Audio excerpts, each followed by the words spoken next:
నమస్కారం. మళ్ళీ మనీ మాటల్లో మాట్లాడుతున్నందుకు చాలా సంతోషంగా ఉంది. ఇండియాలోని చాలా ఒక విభిన్నమైన పరిస్థితి. లాస్ట్ మినిట్‌లో రికార్డ్ చేశాను. ఎయిర్ ఇండియా తరకా ఫ్లైట్ 787 అనేది డ్రీమ్ లైనర్ అనే ఫ్లైట్. అది 2009లో బోయింగ్ అది కనుక్కున్నారు. ఇది 737 మ్యాక్స్ కాదు. దాంట్లోనే ఎక్కువ ప్రాబ్లమ్ ఉంటది. 787 ఫ్లైట్ ఏమో 2014లో ఎయిర్ ఇండియా తీసుకున్నది. ఇది ఫస్ట్ టైమ్ ప్రపంచంలో ఇలాంటి యాక్సిడెంట్ ఫస్ట్ టైమ్ జరుగుతున్నది. ప్లేన్ టేక్ ఆఫ్ అయింది. అది 400 ఫీట్ల మీదకెళ్తున్నప్పుడే కింద పడడం అయింది. పైలట్ ఏమో మేడే, మేడే అని చెప్పారు. 8800 అవర్స్ ఫ్లైట్ చేసిన పైలట్. నిన్న ఎక్స్‌పర్ట్స్ అందరూ మాట్లాడుతున్నప్పుడు ఫ్యాక్ట్స్ అనేది లాస్ట్‌లోనే తెలుస్తుంది. కానీ ఇలా ఉండడం వల్ల రెడెండెన్సీ అని చెప్తారు. ఒక ఇంజిన్, 2 ఇంజిన్ ఫెయిల్ అయినా కూడా బండి లూప్ అయ్యి ల్యాండ్ అవ్వాలి. ఇది కంప్లీట్ ప్రొపల్సల్ ఫెయిల్యూర్ అని చెప్తున్నారు. మోస్ట్ లైక్లీ అందరూ ఏం చెప్తున్నారు, ఒక గ్రూప్ ఆఫ్ పిజన్స్ ఫ్లై చేసి ఆ ఇంజిన్‌కి లోనికెళ్ళిపోయాయి. అలాగని చెప్తున్నారు. దానివల్ల ఇంజిన్ స్టాల్ అయిపోయిందని తెలియలేదంటారు. ఇదొక శాతం. 242 మంది మనుషుల్లో 241 మంది చనిపోయారు ట్రాజిక్‌గా. ఒకే ఒక ఇంజిన్ బ్రిటిష్ మాత్రం ప్లేన్ నుంచి నడిచి వచ్చేసారు. అది సీట్ 11ఏలో ఉన్నారు. ఆల్మోస్ట్ తప్పిపోయారు. ఇంకా దురదృష్టం ఏంటంటే ఈ ప్లేన్ ఏమో మెడికల్ కాలేజ్ హాస్టల్‌లో అది లంచ్ టైమ్‌లో కింద పడింది. దాంట్లో ఎంతమంది ఎక్కుతున్నారని ఇంతవరకు తెలీదు. 2, 3 రోజుల్లో తెలుస్తుంది. డీఎన్ఏ మ్యాచ్ చేసే బాడీని చెప్పొచ్చును. ఇది దేనివల్ల జరిగింది అన్నది ఒక కంప్లీట్ ఇన్వెస్టిగేషన్ నడుస్తుంది. Tata group of companies Chandrasekhar ఏటి చెప్పారంటే, ఎవరెవరు చనిపోయారో వాళ్ళందరికీ ఒక రూ. 1,00,00,000 ఇస్తానని చెప్పారు. ఇది రియల్లీ ఒక రొంబ ట్రాజిక్ ఇది. ఒక షాకింగ్ ఇన్సిడెంట్. ప్రపంచంలో ఇది అవుతున్నది ఒక వర్స్ట్ ఏవియేషన్ డిజాస్టర్ ఇది. దీని నుంచి ఎలాగ పైనకొస్తాం అన్నది నాకు ఇంతవరకు తెలియలేదు. ఒక విషాదం ఇది. అందరూ చనిపోయిన వాళ్ళ కుటుంబానికి అందరికీ మనశ్శాంతి ఇవ్వాలని భగవంతుడిని కోరుతున్నా తప్ప నేనేంటి చెప్పలేను. ఇవాళ మిగతా న్యూస్ గురించి చెప్తాం. మెయిన్‌గా ఇజ్రాయెల్ ఏమో ఇరాన్‌ని అటాక్ చేసింది. వాళ్ళ తాలూకా న్యూక్లియర్ ఎన్రిచ్మెంట్ ఫెసిలిటీస్ దాని మీద బాంబేశారు. రెవల్యూషన్ గార్డ్ అనే ఇంకొక ఇంపార్టెంట్ ఆర్మీ పొజిషన్ అది ఏసి వాళ్ళ తాలూకా చీఫ్ కూడా చనిపోయారని న్యూస్ వస్తున్నది. ఇరాన్ ఏమో ఇజ్రాయెల్ ఏమో టాంట్ చేసే ఉన్నాడు. 3 మాసంలో హిజ్బుల్లా అనే గ్రూప్‌ని మొత్తంగా కంప్లీట్‌లీ తీసేశారు. ఇరాన్ ఇప్పుడేమో సైలెంట్‌గా ఉందంటే దాని తాలూకా రెజిమ్ చాలా పవరే ఎళ్ళిపోతుంది. ఇరాన్ డెఫినెట్‌లీ రిటాలియేట్ చేస్తుంది. ఎలాగ రిటాలియేట్ చేస్తుందని తెలీదు. ఇరాన్ ఏమో తన తాలూకా ఎయిర్ స్పేస్‌ని క్లోజ్ చేసేశారు.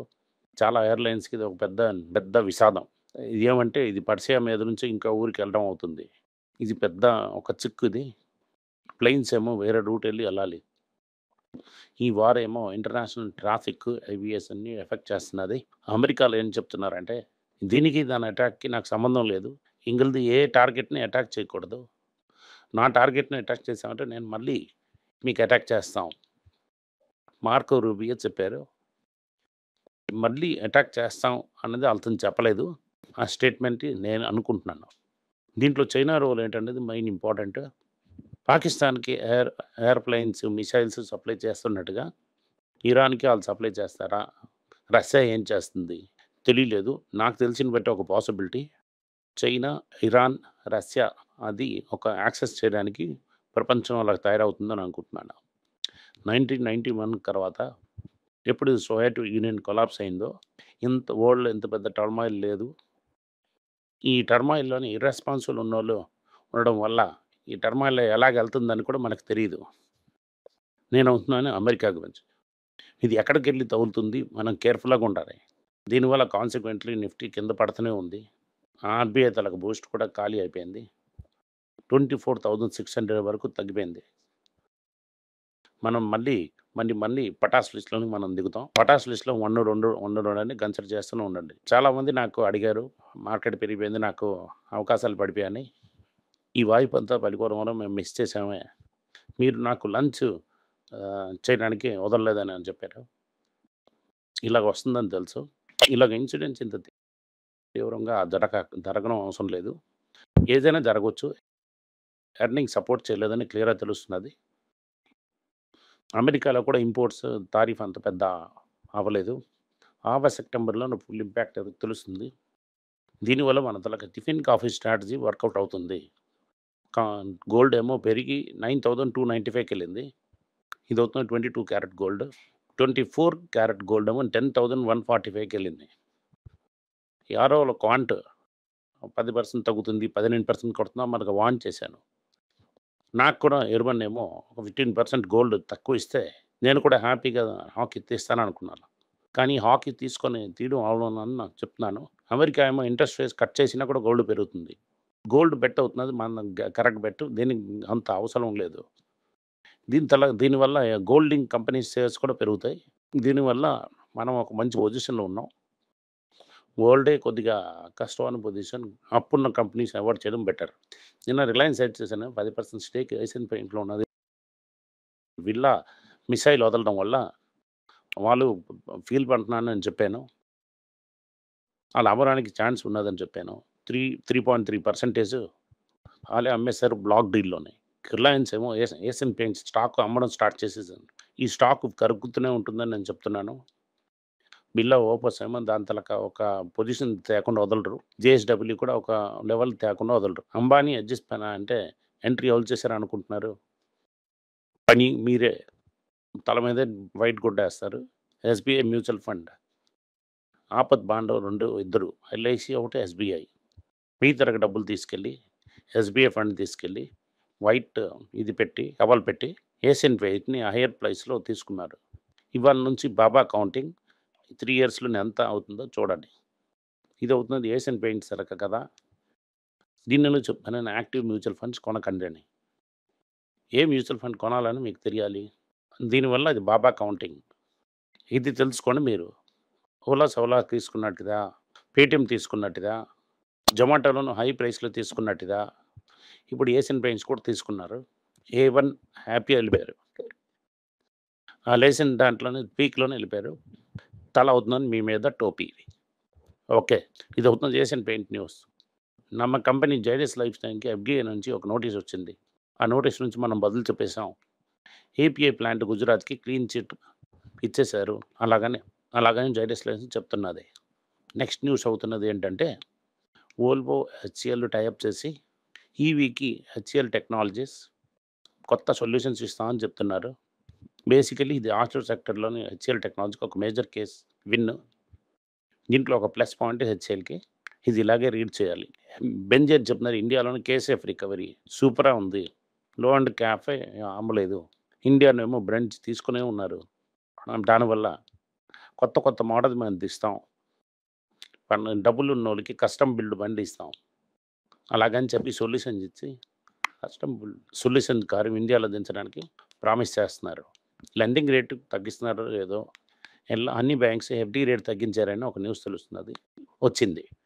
దీనివల్ల ఎఫ్‌డీ రేట్ అంతా బ్యాంక్‌లో తగ్గుతుంది. ఇది వెరీ క్లియరా ఇప్పటికి ఇంత టైంకి మీకు తెలిసుంటది నేను అనుకుంటున్నాను. ఓవరాల్‌గా చూసారంటే అమెరికన్ మార్కెట్ కొంచెం పెరిగినట్టుగా ఉంటుంది. ఇవాళ మార్నింగ్ ఏమో ఏషియన్ మార్కెట్ కొంచెం లిఫ్ట్ అన్నట్టుగా ఉంటుంది. అదే సమయంలో ఇజ్రాయెల్ ఏమో 2 బాంబేశారు. టప్పని వెళ్ళిపోయింది. దీనివల్ల ఇంకా మనకేం చెప్పడం అవ్వడం లేదు. ఏమంటే మేము పటాస్ తీసుకొని మీ దగ్గర ఉంది. టపాసుస్‌లో ఏది చూసినా కూడా బాగుంది. చూసి 1, 2 కన్సిడర్ చేయండి. అవసరం వద్దు. అవకాశాలు చాలా వస్తాయి. ఇజ్రాయెల్ మీద ఇప్పటికి డ్రోన్ చేశారు. ఓన్లీ డ్రోన్ చేసినప్పుడు అంత సంతోషం అవ్వరు. ఇంకా పెద్దగా ఏదో ఎదురు చూస్తారు. ఇజ్రాయెల్ ఏం చెప్పింది నా యాక్షన్ అవ్వలేదు ఇంకా. ఇంకా మేము మిసైల్ ఇరాన్ మీద వేస్తూనే ఉంటాం. ఏం కాసాంతను ప్రపంచం ఏం చేయలేదు. ఏమి అనుకుంటున్నారంటే ఇజ్రాయెల్ ఒక లెక్కన చేయిస్తామంటే వాళ్ళ ఏరియాలోని న్యూక్లియర్ వెపన్స్ ఉండకూడదని ఇజ్రాయిల్ ఇరాన్‌లోను వదలరు. ఎందుకంటే వాళ్ళు టేస్టెడ్ బ్లడ్. తెహరాన్‌లో కూడా ఒక అసాసినేషన్ కరెక్ట్‌గా చేశారు. ఇరాక్‌కి ఒక ఏరియాలో వచ్చినప్పుడు ఒక టాప్ కమాండర్‌ని కూడా ఎలిమినేట్ చేశారు. దీనివల్ల దాని హ్యాండ్ స్ట్రెంథెన్ అయింది. ఆళ్ళు మట్టుకుని వాళ్ళు ఈ టెన్షన్‌ని క్రియేట్ చేసుకొని వెళ్తారు.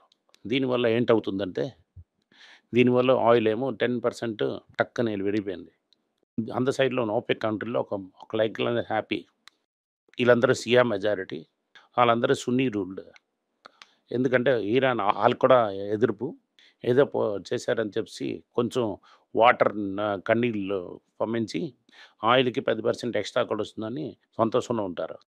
ఈ ఆయిల్ బేస్ ఆన చిన్న వైన్ కంపెనీస్‌కన్నిటికి ప్రెషర్. ఎందుకంటే ఆల్రెడీ ఏషియన్ పెయింట్‌కి కరెక్ట్ లేదు. దీని తలక దెబ్బ కూడా పడుతుంది. సో, ఎంత పాలిమర్ యూజ్ చేసి అలాగే ఉన్న స్టాక్స్ ఒక వారంకి ప్రెషర్‌లో ఉంటాయి. ఎప్పుడు ఈ ట్రంప్ ఢిల్లీ సీజ్‌ఫైర్ అనౌన్స్ చేస్తారని చూస్తాం. ట్రంప్‌లోని సీజ్‌ఫైర్ చేయొచ్చా? చేయలేడా? ఏ ఊర్లో సీజ్‌ఫైర్ చెప్పారు? ఇక్కడ కూడా సీజ్‌ఫైర్ చేస్తారని చూస్తాం మనం. నుంచి మనకి షాపింగ్ టైమ్ కన్సిడర్ చేయండి. ఇంకొక న్యూస్ మన తలక ఆటో కంపెనీ ఎగ్జిక్యూటివ్స్ అందరూ ఓనర్స్ పంపించాలని చెప్పి చైనాకెళ్ళి, "సార్ మేము అమెరికా వేరే సార్. మీరు నాకు రేర్ ఎర్త్ మెటల్ పర్మిషన్ ఇవ్వాలి. మ్యాగ్నెట్‌కి ఇయ్యండి సార్" అలాగని అడిగారు. చైనా కామర్స్ మినిస్టర్ ఏం చెప్పారంటే, "బాస్ ఉల్కగా టైం ఇవ్వడం అవ్వదు.